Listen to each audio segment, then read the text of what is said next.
Hello po, good evening and good morning na pala. At maraming ah, tayo palaging kausap sa aking mga personal na kliyente, no? At mayroon kasi sa akin nag-request na hulaan ko daw or basahan ko si Pastor Kibuloy.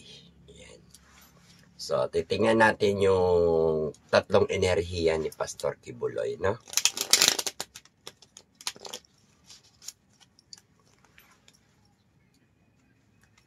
Kumusta na kaya siya naway nasa mabuti siyang kalagayan palagi at ang kanyang health, no? At makalaya siya kung kinakailangan makalaya siya. At saka balita ko tatakbo naman yun. Kaya titingnan natin ngayon yung kanyang tatlong enerhiya ng nangingibabaw sa kanya, Pastor Kibuloy.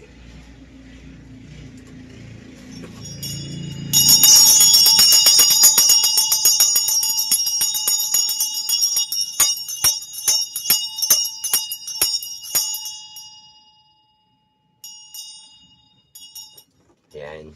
So, tingnan natin yung tatlong enerhiyang kay Pastor Kibuloy nangingibabaw.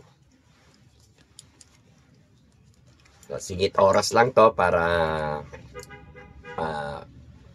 may mapanood kayo dito sa aking channel. No? So, tingnan natin. Yun. Ang nangingibabaw na enerhiya kay Pastor Kibuloy ay yung pag-aalala niya sa mga investment niya at saka yung hirap ng kalagayan niya, no? Ayan, ano? Yan yung pananakit din ng kanyang katawan or health, no? Ayan, pangangalay or pagbabago ng kanyang itsura sa kalagayan niya ngayon. At saka pag-aalala at pag-iisip sa mga kanyang mga investment or asset. Ayan. Ayan. No? Kita nyo yung tsura. Ayan. At pangalawang cards is in the Hangman. Siya daw ay nakahangman, no? Si Pastor Kibuloy ay nakahangman. Ano, marami siyang hinaharap ngayon na mga pagsubok at saka kaaway or mga nakapaligid sa kanyang daraanan. Subalit dito ay wala siyang pakialam or malakas yung loob niya. Wala siyang pakialam sa sinasabi ng iba or sinasabi ng ibang tao dahil gusto niyang patunayan na higit siya, kumbaga mas gusto niyang patunayan na higit siya sa kanyang gusto niyang patunayan na mali sila sa kanyang mali sila sa kanilang inaakala na panghuhusga kay Pastor Kibuloy, no? So dito sinasabi na kahang siya pero nawawalan siya ng pag-asa pero lumalaban dahil gusto niyang patunayan na wala siyang pakialam sa mga pinagsasabi sa kanya about laban sa kanya dahil gusto niyang patunayan talaga dito na mali sila sa inaakala sa kanya. Kaya nandyan na yung enerhiya na nangingibabaw sa kanya yung kawalan ng pag-asa, pero mas nananaig yung pagpapatunay niya na mali ang mga kalaban niya sa kanilang mga inaakala. Ayan. Si Pastor Kibuloy ay love and care at matulungin din, at saka may mga mabilis siya magbigay ng sincerely or pagiging seryoso. Yun lang, malapit lang talaga siya sa mga babae, mga girl, binibigyan niya ng malasakit o pagmamahal o pagkikaring. Subalit, hindi natin alam kung bakit nagkakaganon na nai-issue siya tungkol sa babae. Ayan, nai-issue siya sa mga babaeng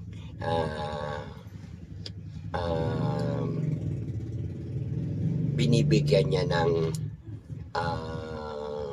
importansya or malasakit or nakikitaan si Kibuloy ng interest sa mga babae. Kaya siguro ganon na lagi siyang nalilink sa mga kabataan, matanda na mga babae. Yan. Kaya dito naman ay love and care naman siya dito, no? Ibig sabihin, mas maganda yung maganda naman yung pinapakita niya sa mga kababaihan. Yun. At meron ding mga serious usapan or mayroong mga ganong maayos na pag-uusap or pag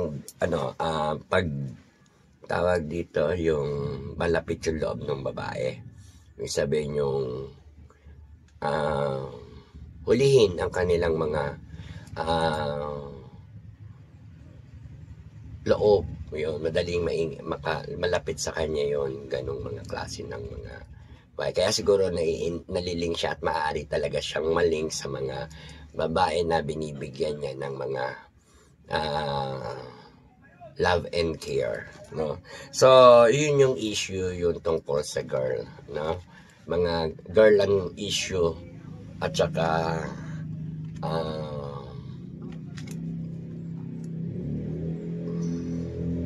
kawalan ng pag-asa at pakikipaglaban o straightforward at saka yung mga asset niya, pagkapaalala, no? So, yan, titingnan natin ngayon yung 7 cards na mga nangyayari kay Kibuloy.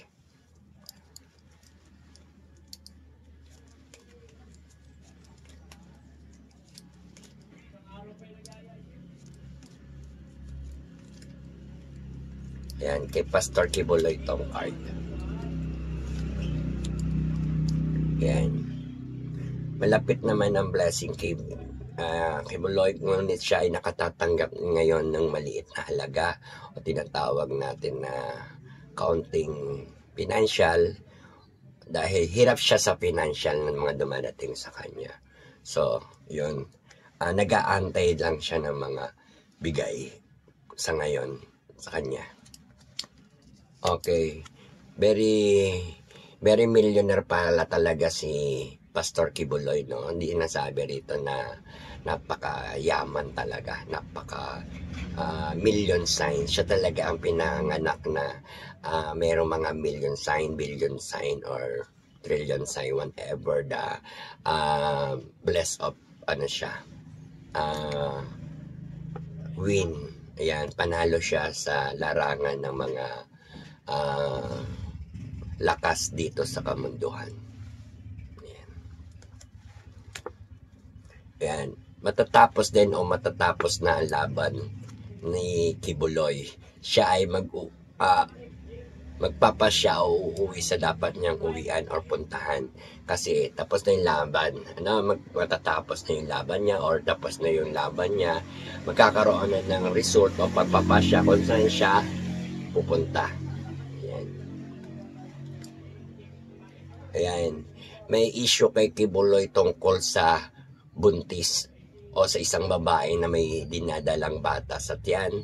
Yun yung issue or haharapin o hinaharap na isa pang problema or dati na tong problema, pero ito yung parang may involve sa issue na nabuntisan ni Kibuloy or ni Pastor Kibuloy or nagkaanak o whatever na nabuntis or isang buntis yung magiging balita o issue tungkol kay Pastor Kibuloy.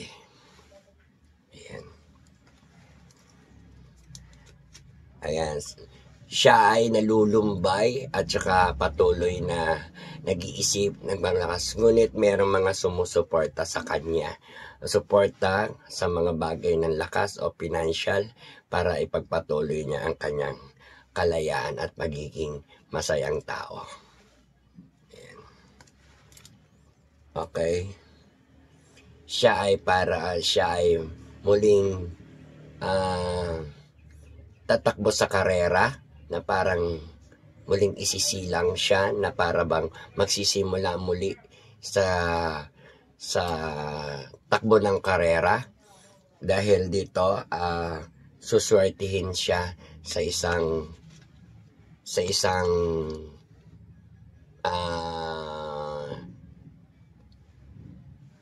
parang isang kaibigan ng kababata niya na tutulong sa kanya o malapit sa kanya. Tutulungan siyang makarating sa finish line ng karera. Ayan. Ayan. May tumarider talaga kay Pastor Kibuloy. Siya ay gustong pabagsakin. Siya ay maraming tumitira sa kanya o tinatawag natin nagtatrider or gustong pabagsakin si Pastor Kibuloy. Ayan. Yan, medyo mabilis tayo ngayon dahil inaantok na ako pero kailangan ko itong matapos dahil para mai-upload ko na. No? So tingnan natin tong 5 katanungan kay Pastor Kibuloy.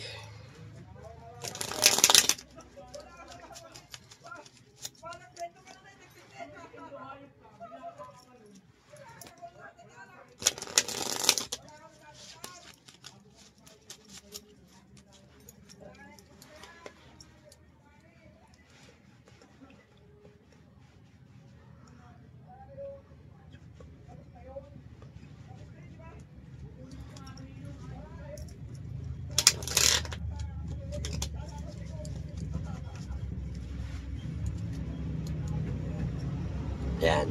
Ready na kayo? Titignan natin ngayon yung 5 katanungan tungkol kay Pastor Kibuloy. No? Ito ay para kay Pastor Kibuloy. No? Okay. Unang tanong. Totoo ba ang lahat na binibintang kay Pastor Kibuloy? Kukuha tayo sa kaliwa. Ayan. Ay, dalawa oh. Dalawa yung tumating. Ayan.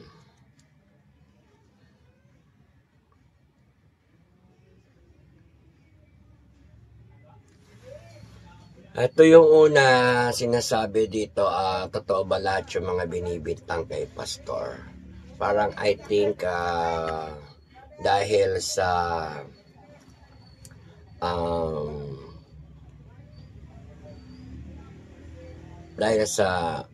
swerte siguro ni Pastor Kibuloy or magandang kalagayan at saka maraming investment or maraming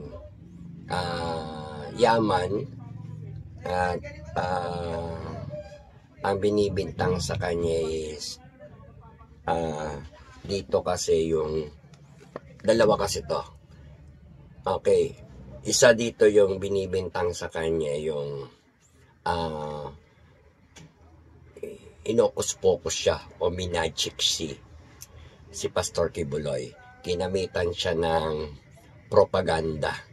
Ayan, o tinatawag natin magician. Ibig sabihin, minagic siya, nagpakita ng o nagpaniwala ang mga kalaban niya para paniwalain sa mga ginagawa. Ngunit ito'y mistulang parang magician lamang yung gumaganap sa nangyayari kay Pastor Kibuloy. Kaya tinatanong natin na totoo ba yung bintang sa kanya. Actually, masasabi ko dito na may ilang totoo na mababaw pero merong mas importante yung malalim at hindi totoo, no? Kasi dito is magician, so may nagmagic or may tinatawag natin na ginawaan ng propaganda or na tinatawag natin ng hakbang o plano para mapaniwala ang ibang tao sa kanilang mga ginagawa or yung kalaban ni Kibuloy, no? Kasi yung tinatanong mo kung totoo, isang mistulang magical yung mga kasalanan niya, no? Ayan. At saka may involved na money interest. Ayan. Or tinatawag natin na tungkol sa small amount. Hindi naman malaki. So, ayan. Isang magician. So, tinatanong natin kung totoo ba yung binibintang sa kanya. Actually, may totoo pero hindi talaga mapapatunayan or tinatawag natin na mabigat na kaso para sa kanya. Pero kaya niyang labanan na takasan or kaya ipaglaban. Yun. Sa madaling salita ay gawa-gawang hakbang yan ng mga nagpaplano sa kanya or kaya tinatawag natin isang magician na pinapaniwala na kaya niya rin paniwalaan kasi kay Buloy yung kanyang mga kaso, no? Kung totoo man o hindi, ang nakikita ko rito may bad, may good, pero as in mas lamang yung hindi naman sa walang katotohanan kundi nakukuha sa mga areglo or kaya usapan, pero hindi yan hindi talaga malalagay siya sa ganyan kung walang mag-interest sa kanya, no? Kasi plano yan plano or tinatawag natin magician. Minagic hinokos-pokos, pinaniwala sa mga sabi-sabi o usapin o chismis, na or yung mga bali-balita or news. Yan, doon binase o kinuha. Kaya siya ay nakulong sa kasalanan na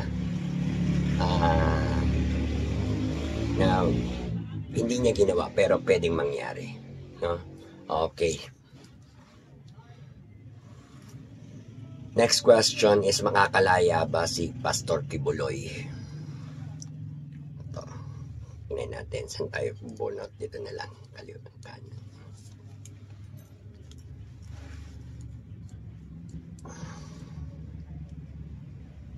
Dito kasi mayroong paninimbang, so binabalanse pa yung kalayaan ni Pastor Kibuloy, dahil maraming taong nangangailangan ng tulong niya at siya ay tumutulong.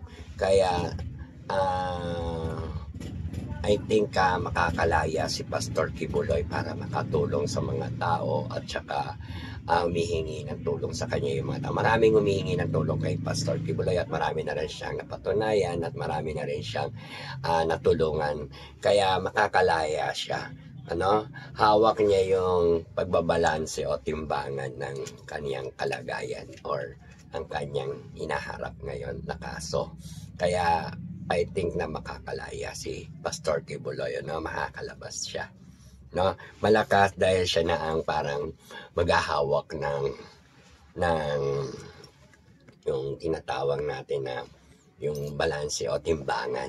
Ayan, tinitimbang pa ang kanyang mga kaso at pinaglalaban ang kanyang mga dapat ipaglaban. Pero sa pamamagitan ng kanyang paninimbang at tinitimbang na hinaharap sa kanyang kaso ay may pagpapatuloy niya ang pagtulong sa mga tao. Yan, sa mga tinutulungan niya o gustong tulungan sa mga tao, pagtulong sa mga tao. Okay? Alright. Okay. Mananalo ba sa halalan si Pastor Kibuloy? Yan.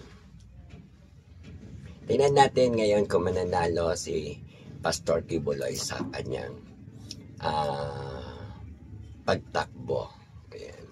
Dahil alam ko tumatakbo yun So, titingnan natin kung mananalo siya sa pagtakbo. Okay, dito tayo kukuha sa gitna.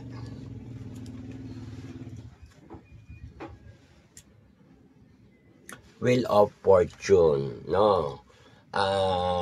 Iikot dito yung kanyang future. So, maraming document, papeles, or tinatawag natin papers about the rules and policy, regulation, due process, at saka yung mga pag-aaral o pagsusuri. So, umiikot pa yung kaso at kaya para bang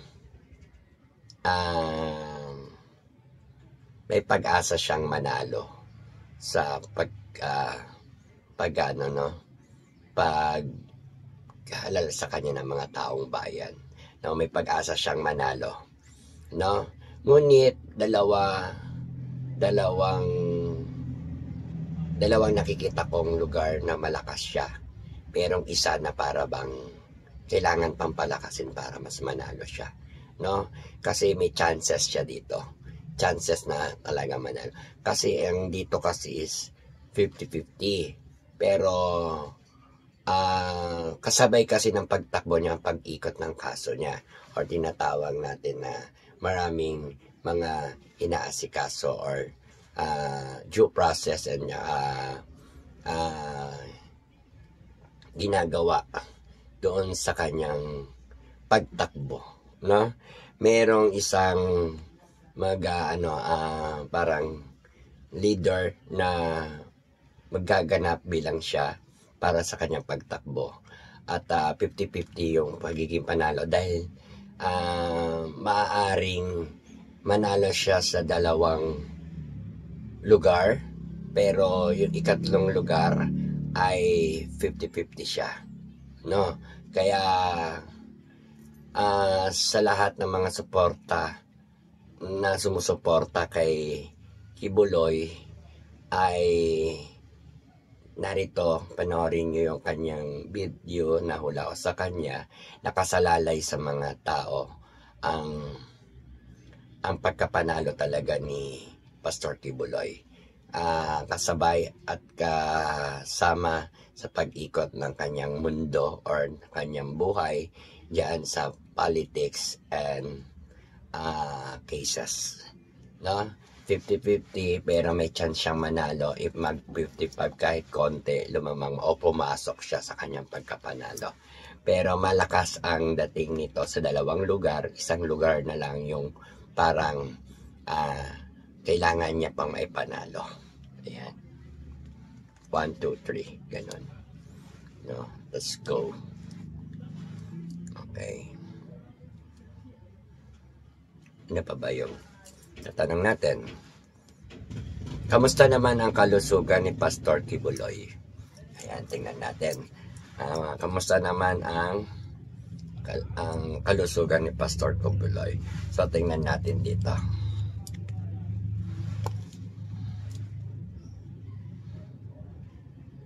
Ayan. Mahirap ang kanyang kalagayan. Ngunit merong bless of Jesus siya na mauupo siya sa trono or tinatawag natin na maaari din nga siyang manalo sa halalan o mahalal. Pero makaka-epekto yun sa kanyang kalusugan. Kaya ngayon yung kalusugan ni Pastor Kibuloy ay medyo hirap, no? Yung kalusugan niya ay medyo hirap. Kaya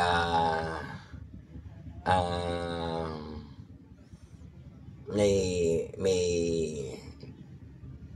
kahinaan yung kanyang sakit or yung nararamdaman, no? Pero makukuha naman sa gamutan. Okay naman ang kalusugan, ngunit wag lang lumala kasi medyo delikado rin yung pag lumala. Pero may pagbabago na sa kalusugan ni Pastor Kibuloy dahil sa kanyang stress, sa dami ng iniisip at saka sa dami ng mga binabasa niyang mga libro or tinatawag natin na kinaso sa kanya or yung pag-aaral sa kanyang dokumento ng cases sa kanya. So, meron dyan mga kahirapan sa kalusugan niya na nakakaapekto yung naging kaso sa kanya o yun nangyayari o pagka nangyari nang hihina siya at ang laki ng binagsak ng kanyang kalusugan, ano. At I pray na wag naman talaga bumigay yung kanyang kalusugan dahil mahina at hindi siya sanay sa mga ganong sitwasyon ng kalagayan niya, lalo sa isang kwarto o isang kulungan, ano. At saka kailangan lang niya ng pahinga and relaxation ang parang kalusugan niya. Okay, and ano na ba to? 5 na pala to eh. So ayan. Ayan na, at maraming salamat at panalangin natin si Pastor Kibuloy sa kanyang kalagayan at ang mga lahat na nagtitiwala at naniniwala kay Pastor Kibuloy ay suportahan niyo po sa kanyang pagtakbo, no? At ipanalangin natin ang kanyang kalusugan sapagkat nasa sitwasyon siya ng kulungan or nakakulong, no? Pero running pa rin at medyo may mangyayaring mga magically na makakalaya naman si Pastor Kibuloy. And ngayon pa lang binabati kita and congratulations na makalaya ka na at maibalik ka sa dating pwesto sapagkat ang laban ako gulo nyo dyan sa politiko ay ikaw yung naging sample. Ayan, ikaw yung ginawa yung sample nila para gawing ng mga kalaban mo or gawin yan sa'yo at mangyari dahil sa involved ka sa isang kaibigang matalik mo na nakikitan rin ng mga kalaban mo. Okay, hanggang dito na lang po, and thank you very much and have a blessed to us and God bless to us. More power, more blessings sa inyo. Thank you very much po and God bless you. At ako'y inantok na. Thank you very much. Happy lang, good vibes lang, parakit swerte. Always panalo, always tagumpay. Sa lahat ng mga hindi pa nakasubscribe, mag-subscribe na po kayo para sipagin ako gumawa ng video para sa inyo. And then, yung hindi ako makontak at gusto ako makausap at tawagin, hanapin nyo lang si Chapa de la Cruz doon sa Facebook ko. Maraming salamat and thank you very much. Bye-bye!